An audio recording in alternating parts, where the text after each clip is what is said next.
Ladies and gentlemen, hey, hi, how you doing? Welcome back to the channel. Thank you so much for stopping by. I have put an absurd amount of hours into Black Ops 7 already. When I close my eyes, all I see is those little drone pods flying at me and me not being able to shoot them and then them blowing me up when I'm on a streak or when I'm about to get a camo challenge done. But now that I've put a ton of time into Black Ops 7 multiplayer, today I wanted to go through and break down the good, the bad, the ugly, everything about Black Ops 7 multiplayer. Keep in mind, this general review here, my initial impressions on the full version of this game, really just based around the multiplayer experience. I did play the campaign. That is 4.5 hours I will not get back that I would have much rather spent doing the camo grinds and leveling up a little bit more. So that's unfortunate. But as far as multiplayer goes, there's a lot of good. There's also a lot of bad. I'm going to timestamp each section. We are going to start with the good here, the positives, what I really do enjoy about this game. And then we're going to spend a little bit more time focusing on the negatives, the cons, to ideally help have a positive impact on the game. If anything can be taken away from this video on the dev side of things to potentially have a positive impact, then we've achieved the goal here, right? That's the end goal. Make the game better in any way, shape, or form. So if you guys agree with the points that I'm bringing up here, if you guys agree with the general takes I've got on the game so far, do me a favor, drop a like on the video. It's a great way to help share it around to new viewers and potentially get eyes on it from people at Treyarch, at COD, who can actually, have an impact on the game based off the feedback here. And of course, if you're new to the channel, you want to stay up to date with all things going on in COD, no better place than right here. So feel free to hit that subscribe button and turn on those post notifications. But first up, the good. What do I enjoy about Black Ops 7? First up, the grinding elements of this game I think are fantastic. There is a checklist of so many different things you can do, and I love that because I know it's going to keep me busy. It's going to keep me occupied on this game for months. I'm gonna be doing stuff right now for the next few weeks, prepping weapon levels for Warzone, working on my camo grinds across all the different modes, and then season one's gonna hit. There's gonna be weekly challenges and new updates and events and things to do then as well. That'll stack on top of season 2, 3, 4, like all the way down. I think this game's post-launch support and the amount of things you can do, you can work towards, you'll always have something to do. Very similar to MW3, which I thought did it better than any COD ever. I feel like this game's probably gonna one-up that, which is phenomenal. So like the camos, the grind itself is, I think, really solid. It's not too annoying or tedious. There's a few one-off weapons that are really obnoxious, like the ARC M1 launcher. I hate that thing with a passion, but still, it's not like the, headshots are too tedious or too boring. You don't have to do as many as you did in previous years. The camos themselves, I think, look phenomenal. The prestige camos are so good. Really like the whole system we've got going on there. Them being available across the board as well is a massive W. Weapon leveling, obviously, we're going to be doing a ton of that this year because you have your weapon prestige, first prestige, second prestige, then max going all the way up to level 250. Luckily, the weapon leveling doesn't feel too incredibly slow. You can really get a good amount of progress, especially if you've got double XP tokens, and really fly through levels. You sit there and you see, okay, this weapon's got 47 levels, this got 42 levels. It's gonna take me forever to get through. Actually, surprisingly not the case. I feel like I'm kind of flying through weapon levels right now, which is certainly a good thing considering how much we're going to have to level guns to get all the camos and all the prestige stuff done. And the weapon prestige system, I think, is awesome. Like, some of the attachments that you get for first prestige are pretty cool. There's some fun ones that I'll definitely be utilizing there, but also just the rewards for it. It actually incentivizes me to go through and say, okay, typically I wouldn't use the knife that much, but this camo you get for prestiging it is sick. So I'm going to go through and I'm going to run that for sure. Like, I really do think they nailed it as far as like the weapon grind and everything goes this year. The in-game challenge tracking, also making that entire process much easier. The in-game camo tracker, the in-game challenge tracker is phenomenal. You can use your primary, pull it up and say, okay, I need 3 headshots with this rifle, and then I'll have, the other challenges unlocked. You can then switch to your launcher and say, okay, I also got to destroy 3 streaks because it'll track that all in-game really efficiently. And then if you get a kill and you're like, wait a second, was that a long shot? Quickly pull it up, check it. The camo tracker, the challenge tracker this game has is really solid and definitely a step up from years past. It's also nice that it's available right away on day one for sure. We got to talk matchmaking, of course. This is one of the hottest topics in COD every year. And of course, the big deal this year is the open matchmaking system, where it's reduced skill-based matchmaking. There is still the standard playlist that does have skill-based matchmaking. I don't know why anyone would willingly go and jump into that. I don't know why it exists, but it does. You won't ever catch me playing that because I want the best connection possible. I don't really care too much about the skill level of my enemies. I'll play matches right now where I play a bunch of really sweaty players and I get absolutely stomped because I'm using an LMG that's not very good for my camos. I'll play the next game and I'll fry because I'm using a good SMG, right? Like, it's going to be that mixed experience, and I'm fine with that. That's what COD should be.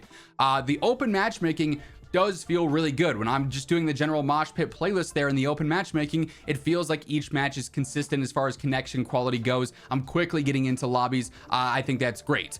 There are weird things going on with quick play. I've seen a lot of talk, a lot of speculation going around that in quick play, so like hardcore, for instance, or if you're queuing certain modes in the quick play filter, open matchmaking doesn't seem to be fully functioning, and there are a lot more sweaty lobbies, skill-based matchmaking like lobbies in play there. I don't know if there's any validity to that, but confirmation bias was kind of there as I was going through and playing that and bouncing around. Those lobbies did feel a little bit different, so that's something to take note of. But for the most part, open matchmaking, absolute W. And sort of piggybacking off of that, persistent lobbies as well is awesome. There's games where I know the enemy team, it's a close game, we're kind of talking back and forth, you know, it's intense, it's competitive. You can run it back if you want, or if you played a lobby and you got stomped, you're like, absolutely not, get me out of there, you're good to go, you don't have to worry about that. If you did the stomping, you don't have a reason to back out. Maybe the other enemies will stay on the enemy team, and you can just stomp them for a second game in a row, right? You can get that experience there. And I think persistent lobbies just opens the door for much better experiences in game, and sort of, you know, builds on the community element of it, which I think is kind of at the core of Call of Duty multiplayer.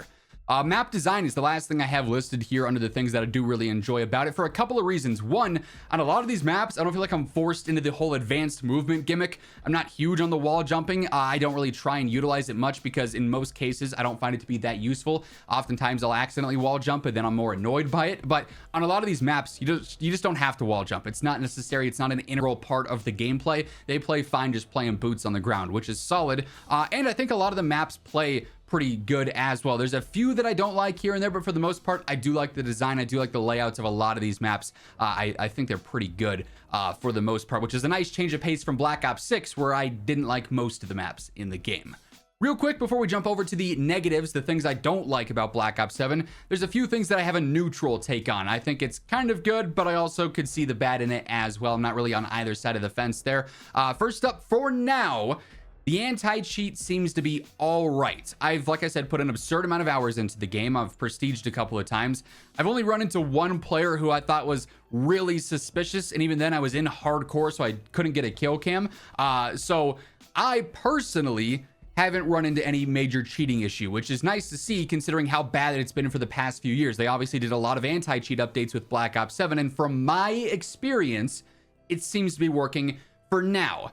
I don't expect this to keep up. I imagine any day now I'm going to get flooded with cheaters, and then especially when Warzone comes out and it's free to play, even more so then. But hopefully it's finally going to be different. I'm not really assuming that's going to be the case because history tells us in COD it won't be. But for now, it seems like cheaters aren't going too crazy. I've seen some clips here and there on social media, but for me personally, hasn't really been an issue. And then also aim assist. It got nerfed with this game. I don't really care if the aim assist is strong or soft in a game. Like, I'll adapt either way. It's just simply muscle memory at the end of the day. Like, I play for a few hours, I've got it down. It was really jarring at first though, having my aim feel like way different when I'm tracking, and then I adjust some settings over time, I'm good to go. But I do think it was a pretty drastic change to aim assist, and my main thing here is I don't know if casual players will enjoy that long term, where this game's dominant player base is controller players, casual controller players, and I'm not sure if they're going to be thrilled that they have to work more to aim now. So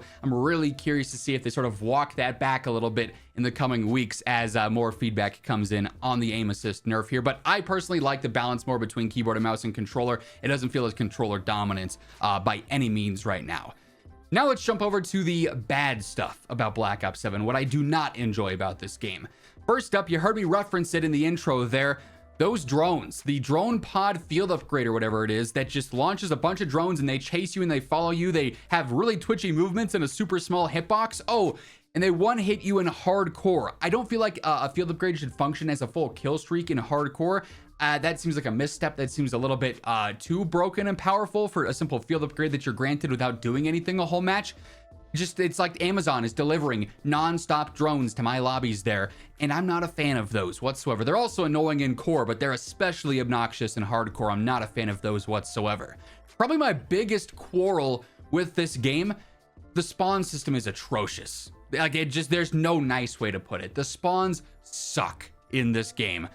There's no consistency. I'll play hard points, I'll play kill confirmed, I'll play TDM, basically anything outside of domination that I've played so far, The spawn system is impossible to predict. I will spawn on one side of the map, walk forward, get spawn killed, then I'll flip to the other side of the map and repeat the same scenario. And it's just like this flip, flop, flip, flop, flip, flop. Oh, and I can't leave my spawn the entire time. Or people will spawn behind me and then I'll watch my teammates spawn behind them. The spawns need a whole lot of work on basically every single map. They are just downright awful so far. The mini map, I wrote down in my notes here because as I'm playing, I'll just write down in a Word doc what I'm thinking about the game at the time or what my squad is talking about. I'm like, ooh, yeah, that's a good thing to bring up. That's the thing I don't like. The mini map, I feel like, is gaslighting me. It says there's red dots in front of me and it indicates that they're really far away. Then I turn a corner and they're right there. Or there will be a guy not using Ghost that the mini map pings and it's like, oh, there's a guy right there. It didn't seem like that was accurate at all versus what I saw in the mini map. There is the vigilance perk, which extends the minimap a little bit, right? Which I almost feel like is a crutch at times because I feel like I'm getting such little information off of the minimap, and what information I am getting doesn't seem that accurate, especially when the dots are hanging off the edge. It really doesn't seem like they're portrayed accurately as to where they are, maybe how far back they are. It just feels like I'm not getting very useful or accurate information from the minimap so far. Another thing here, we talked about this a little bit pre-launch because there were a lot of rumors going around. The Ghost of Hope ended up mentioning this, that the Microsoft Azure servers were being used for Black Ops 7 at launch. They were sort of shifting over and migrating over to the Azure servers. And so you're maybe thinking, okay, the game servers are going to feel a little bit better. Maybe netcode will feel a little bit better. So far, I don't really notice a difference. It still feels like the same inconsistent Call of Duty servers where hit reg feels really inconsistent. I feel like I'm dying around corners. I feel like I'm shooting first and dying first in scenarios. They're not consistent. One game might be good, one game might be bad. Now my connection to these servers, like my actual ping and everything, that's a lot better, especially in the open matchmaking. Like that's objectively way more noticeably better. But the actual gunplay experience and engagements and player to player stuff does not feel really that much different if they did anything with the servers, and they haven't said anything publicly. If they haven't, they should. It's long overdue. Next up here, audio, not great. Back in the beta, wasn't great then either. Still can't hear footsteps. Doesn't matter if I'm not playing music and I've got my game cranked. Doesn't matter what I'm doing on the map. If I'm on some grass, or if I'm on some metal, or if I'm in a house or whatever, it just, there's no consistency in the footsteps. Sometimes I hear them and it's like, okay, got that. Guy's gonna be pushing this doorway. Guy's gonna be pushing this window. There's a guy above me or below me. Other times there are guys sprinting past me like they're in a marathon and I got nothing. So that needs a lot of work as well. This may be a really niche issue, but I would really hope that you guys in the comments will affirm that I'm not crazy. I cannot jump through windows in this game. It does not matter what setting I adjust, what I tweak there. I try and jump or mantle through a window and I just bash my head on the top of it, or I am bouncing off the walls. I swear my character has not eaten like 15 Big Macs before jumping into this match. He can fit through that window, and yet I cannot jump through windows. I don't know what is going on there. My squad has said the same thing, like they're trying to quickly maneuver through a window, jump through it without having to go through a mantle animation, and they just bounce off of the edges of it. And sometimes it's like a train car window, sometimes it's an actual building window. I don't know what it is, but I feel like the character models should be fitting through those a little bit easier, and the interaction prompt and the fluidity of getting through windows is a problem for me. And I really hope that's not a one-off thing for me, and that you guys in the comments are like, yeah, I'm seamlessly getting through every window in the game. I don't know what you're talking about, because then I'm gonna feel a little bit self-conscious. I won't lie about that. I'm gonna be a little bit stressed if I'm the only one who's got this problem, right? Next up, the streaks here, for a very niche reason. Streaks have a ton of health in this game. Like the personal, what's it called? The Overwatch helicopter. I'm blanking on the name. Haven't gotten much sleep the last couple of days grinding camos. The Overwatch helo, the VTOL and stuff. Like, streaks should not be instantaneously taken down. If you're getting some of these higher streaks, they should be able to have an impact on the game. You should be rewarded for it. But if I see a VTOL called in or an Overwatch helicopter called in, I feel like I got to spend the next minute straight launchering it. And it's taken like 7, 8, 9, 10 rockets at times. They seem really, really strong in terms of health. And so that might be something that maybe needs to be balanced a little bit better. Like if you're shooting it with your bullets, okay, maybe that's not going to do as much damage to some of these stronger streaks. But if you're specifically playing anti-air in this game, like my team's been using the rocket launchers, going for camos, as have I, and we're like in unison trying to take this thing down, and we're struggling because it's got so much health, there might be a bit of a balance problem there, in my opinion. And then lastly here, my overall, like compounding thought on this, when we go through and we factor the good, the bad, the everything in between, this game doesn't feel like it needed to fully exist. And when I say that, I mean Black Ops 6 should have been this. I'm over the back-to-back Call of Duty thing. MW2 to MW3. MW3 was a far superior game. That just should have been the original game. Now, Black Ops 6 to Black Ops 7. Black Ops 7 should have just been the original game. I don't know if they were holding things off in Black Ops 6 to make this game bigger and better at launch, but like, if you take the Black Ops 6 gameplay and you implement the systems of this game, open matchmaking, the camo, the prestige grind, things of that nature, 20 versus 20 skirmish, endgame, like, you have a phenomenal COD. Why did we have to go through a year of sucking with Black Ops 6 post-launch? Like, that game was good for a month, and then it was pretty brutal. Why did that have to exist for Black Ops 7 to feel not that different than it, but better in almost every single way? Now, you can debate if you like the advanced movement and the wall jumps and stuff. I personally am against that. I prefer boots on the ground, but that's not a deal breaker for me in this game. But the core systems of Black Ops 7 feel like they would have made Black Ops 6 the game that we were hoping for. And so for that reason, I think Black Ops 7 is very, very good. I think the multiplayer experience is definitely, a step up from what we had in Black Ops 6. I think it's on par with what I enjoyed the most as of late, being MW3. I do enjoy it quite a bit. I'd probably give it like a 7 or an 8 out of 10 overall. If they go through and they adjust some of the things that I mentioned on my cons list here, probably jumping up to like an 8.5, a 9 even, because I think the content is there. The matchmaking is definitely better. The maps are actually good here. I like a lot of the weapons. I like the attachment system. I think the game visually looks pretty. It's vibrant. It's not the same color palette every single match. I think they did a lot right in this game. I just don't think we needed to wait an entire year of Black Ops 6 not being good for this to come to fruition. And that's more of like a beef with like whoever at Activision and Microsoft is saying you're doing back-to-back games. Like, these two games could have been one, and they could have been one really good Call of Duty game. But instead, you now have the Black Ops 6 taste in everyone's mouths, and that's a negative experience, and that's a negative taste, and not a good one that people want to remember.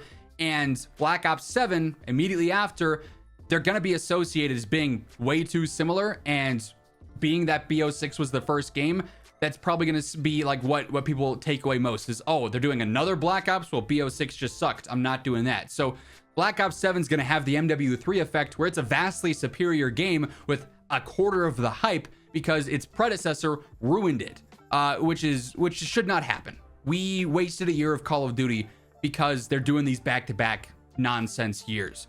I hope this is the last time we see that, because I don't think Black Ops 7 will get the praise that it deserves for what it does well, because its predecessor took so many eyes off of the franchise, if that makes any sense. But I do think Black Ops 7 is good, which I know is going to somehow upset people that I think something is good. Like, if you don't like it, that's fine. It doesn't affect me at all. Like, you can love it, you can hate it. Spend your energy on things that you enjoy doing is what my advice would be. If you don't like Call of Duty, you don't have to pay attention to it. You don't gotta play it. There's a lot of other fantastic games right now, and I will be splitting my time a ton between Black Ops 7 and Warzone when it drops, and Battlefield 6 and Red Sec and Arc Raiders, and I got the new Pokemon game I gotta play. There's a new SpongeBob game coming out that I'm gonna be playing as well, right? Like, I got a lot of games that I'm gonna be spending time playing. Black Ops 7 absolutely will be one of them, because I think this MP experience is really good. Not perfect, but a lot of fun, and definitely way better than BO6. This is the game we deserved last year, quite frankly. That said, that's going to wrap things up. If you guys enjoyed my thoughts and opinions on this game, do me a favor, drop a like. If you guys agree or disagree with anything, feel free to let me know down in the comments below. And of course, if you want to stay up to date with everything going on in COD moving forward, this is the place to be. So feel free to hit that subscribe button and turn on those post notifications. But once again, thank you so much for tuning in. And until next time, take it easy, have an awesome rest of your day, and I'll catch you later. Peace out.